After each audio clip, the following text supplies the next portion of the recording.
దైవ మర్మములు. సహోదరుడు భక్త సింగ్ గారి అనుభవంలో దేవుడు ఆయనకు బయలుపరిచిన దైవ మర్మములు. మార్చ్ 7. అందుకు ప్రభు, మార్తా మార్తా, నీవు అనేకమైన పనులను గూర్చి విచారము కలిగి తొందరపడుచున్నావు, కానీ అవసరమైనది ఒకటే. మరియా ఉత్తమమైన దానిని ఏర్పరచుకొనెను, అది ఆమె యొద్ద నుండి తీసివేయబడదని ఆమెతో చెప్పాను. లూకా సువార్త 10:41-42 వచనములు.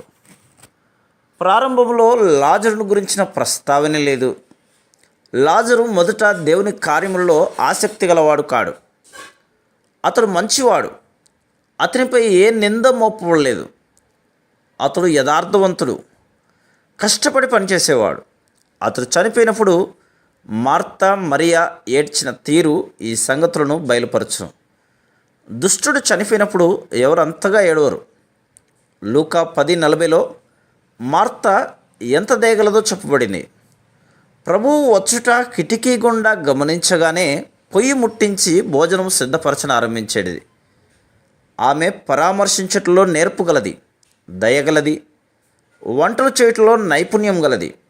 అయితే ఆమె అసూయ, కోపము కూడా కలిగిన స్త్రీ. ఆమె వంట చేయుచు ఒక కన్ను మరియపై, మరి ఒక కన్ను వంట పనిపై ఉంచెను.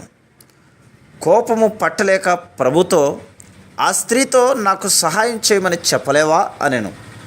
ప్రభు ఆ ఇంటిలోనికి వచ్చటం వలన దాచబడిన మార్త యొక్క బలహీనత అట్లు బయటికి వచ్చెను. ప్రభు మన పాపములు ఎత్తి చూపినప్పుడు ఆయన మనలను దీవించుటకై అట్లు చేయును. మనుషులైతే మనల్ని సిగ్గుపరచుటకు అట్లు చేదురు.